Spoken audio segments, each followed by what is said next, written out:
He was on parole when life took a sharp turn, providing him one last shot to start a new life or linger behind bars for the rest of days he had on planet Earth. Baby! Welcome back to Paramount Recapped. I don't have many subscribers, but your single comment is a ray of hope to motivate me. The movie kicks off with a tense scene where Sheriff Don Mitchell and his team manage to catch Gabriel, a guy who's clearly had a rough past. He's a former inmate, and not long after, he's surprisingly given parole and told he's got another shot at living life outside of prison. But instead of heading down a clean path, things quickly start spiraling into chaos. A mysterious woman driving a security truck is seen cruising around. At the same time, Gabriel, now packing heat, is clearly preparing to pull off something big. As soon as the armored truck stops and a security guard steps out to handle a bank delivery, Gabriel's team jumps out of the van like clockwork, surrounding him fast. Without wasting time, they begin an aggressive robbery in broad daylight. The FBI is immediately looped in. Agents Brett and Jordan show up to meet with Sheriff Don, who gives them the rundown. 3 robbers in masks, and only one witness left who actually saw what happened. Elsewhere, hidden away from law enforcement, Gabriel is seen counting stolen bills with a couple of his partners, Whitman and Rader. As they sort through the loot, Rader starts talking about another big score being set up by some unknown guy named Devland. Apparently, this one's supposed to be even bigger and riskier. Gabriel agrees to join, and the two shake hands to lock in the deal. Meanwhile, Brett and Jordan continue their investigation and question the shaken-up security guard, hoping to dig up more info about the thieves. At the same time, Gabriel and his team, now loaded up with weapons, are seen trekking through a jungle for a new, mysterious mission. As this unfolds, back in town, Sheriff Don is still working the case when we get a glimpse of another shady character named Wesley. This guy takes things to a darker level. He douses a vehicle in gas, clearly up to something bad. The tension builds on both sides. While the FBI tightens its investigation, Gabriel and his crew gear up for whatever they got planned next. In a dramatic move, Gabriel lights a car on fire using a small lighter, leaving the message loud and clear. They're not afraid to make bold moves. After that, the group shows up at a wake, probably for someone tied to their world. An argument breaks out, making it clear that not everyone is on the same page. Gabriel eventually heads to his room to cool off. There, he stashes the stolen money in a plastic bag and hides in a paint bucket. Smart move, considering how many people are after that cash. Later, Gabriel is watching footage of the robbery with Brett and Jordan, possibly trying to piece things together or throw them off. He tries to call Brett, but the agent deliberately dodges the call. When Gabriel replays the video alone, he notices something strange. Someone during the robbery wasn't unconscious like they seemed. That detail sets Gabriel off on another mission, though it's unclear where he's headed. Meanwhile, Don, who's now working at a local restaurant, unexpectedly runs into Gabriel again. Things get awkward when a young punk starts giving Don a hard time, and Gabriel steps in. Don, suspicious of Gabriel's sudden helpfulness, questions his motives. Gabriel tries to patch things up, offering to chat over coffee. Don isn't having it. She's clearly been hurt before and calls out Gabriel for pretending to care. They share a bit about their past. She says her mother passed away a long time ago, just like Gabriel's mom. But even after that moment of vulnerability, she shuts him down. When he asks about the kid that was bothering her, she brushes it off and says she's not looking for sympathy. Gabriel still tries to reconnect, but she coldly tells him to either order something or leave. He buys a coffee anyway, and sneakily hides the stolen money in the bottom of the cup before leaving. Back at the FBI office, Jordan is deep in work, clearly putting in the effort, and Brett notices. Their colleague Agent Robert brings over a report saying the stolen SUV didn't yield any useful fingerprints or DNA. But they do have the VIN number, which might help track down the owner. Brett wastes no time. He tells Robert to find that person and bring them in for questioning. The case starts gaining real traction now. Later on, Brett has a quiet conversation by the water cooler with Albright, an experienced agent. Albright shares some advice he once gave to Brett's father, saying that not all cases end the way you want. It's a rare moment of reflection in a story that's mostly fast-paced and full of tension. Meanwhile, Gabriel is going over some printed documents when a guy walks in demanding his cut of the heist money, 5%. Without much fuss, Gabriel gives him $255,000 and seals the deal with another handshake. Then we see Gabriel in a bathtub, maybe trying to wash off the weight of everything or get mentally ready for what's next. He visits a house where his father Ruben lives. Their conversation reveals more about what's driving Gabriel. He's not just doing this for thrills. There's emotional baggage and real struggle behind his choices. Over in a bar, Wesley's throwing around cash and buying drinks, clearly enjoying the spoils of their crimes. Meanwhile, Gabriel pulls into a garage where Marco starts working on his car. Wesley and another guy named Dallas argue about cleaning up the place. Dallas says Gabriel requested it, so Wesley grumbles and does it. Gabriel ends up giving Marco a ride home and has dinner with Marco's family.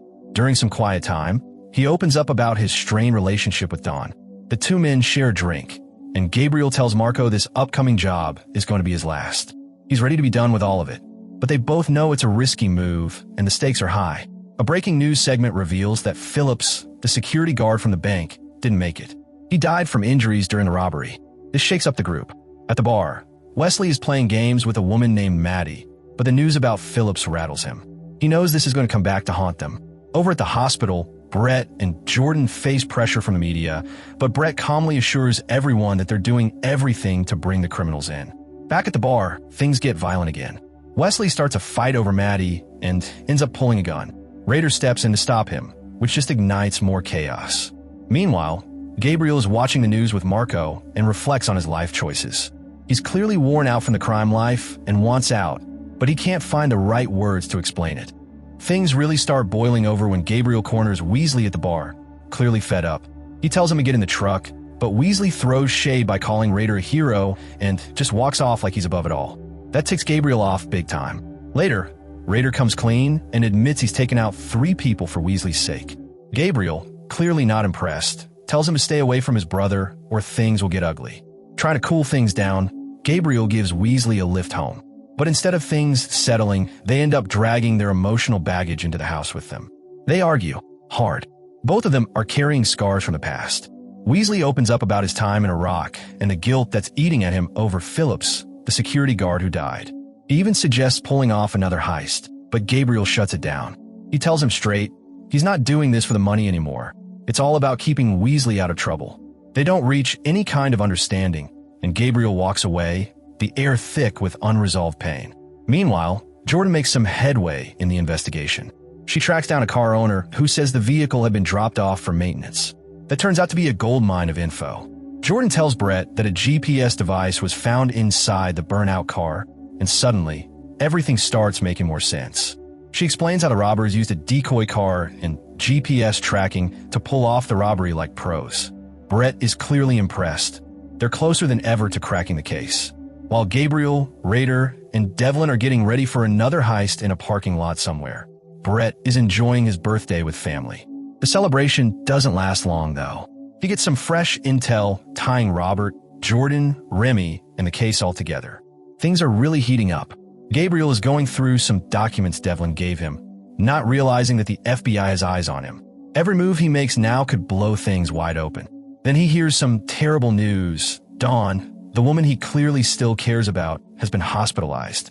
When he visits, he finds out she's not only hurt but also pregnant. That hits him hard. Suddenly, the game changes for him. He begs her to leave town with him, to just start fresh somewhere far away. She agrees, and for a second, it looks like Gabriel might finally be ready to leave the chaos behind. But before that can happen, he knows he's got unfinished business. He teams up with Weasley, and the two of them go to confront a guy named Eddie.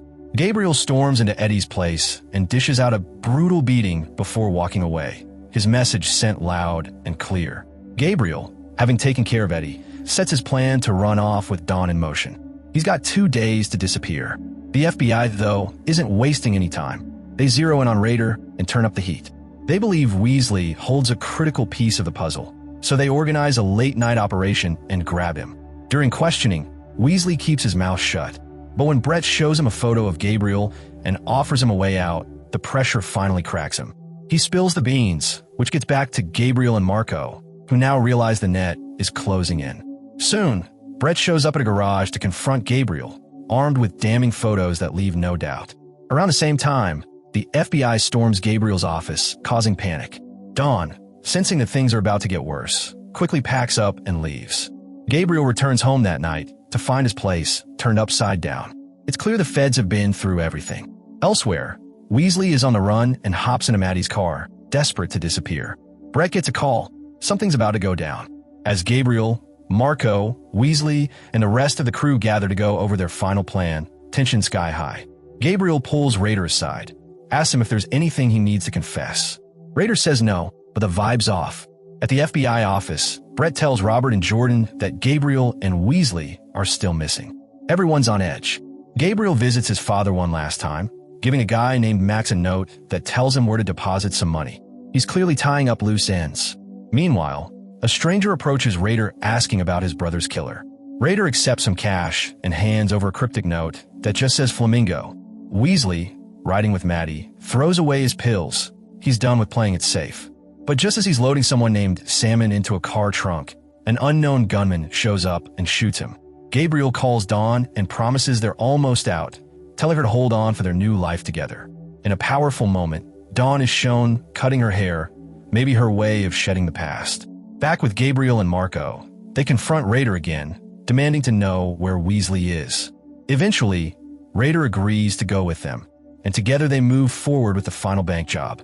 What they don't know is that the FBI is watching their every step. Inside the bank, things take a turn. Pike pulls a gun on a woman, but Gabriel reacts fast and shoots him. He and Marco escape to their getaway vehicle, but it's not smooth sailing. Gunfire rains down on them. During the escape, Marco is tragically hit and later dies. In a heartbreaking moment, Gabriel burns the car, cremating Marco's body as a sign of respect. But Gabriel's not done. Fueled by grief and rage, he heads to a bar and shoots Raider. At the bank, a woman hands Brett an envelope. Whatever's inside is game-changing. Jordan and Robert update Brett, letting him know who actually pulled the trigger on Raider. Just when things seem like they can't get more complicated, Sheriff Dan steps in, revealing that the FBI had been working with local cops all along. Brett is caught completely off guard. Then Albright strolls into the bank, locking eyes with Brett, who loses it and punches him in the face, making everything deeply personal. In the final moments, another character named Tom opens fire on Gabriel at a gas station, setting the stage for one last showdown. Meanwhile, Dawn is seen sitting alone on a beach, quietly smiling as she looks out at the horizon, perhaps hopeful, or maybe just relieved it's over. Thanks for sticking around. If you like this, don't forget to subscribe for more intense story breakdowns. Until next time, take care.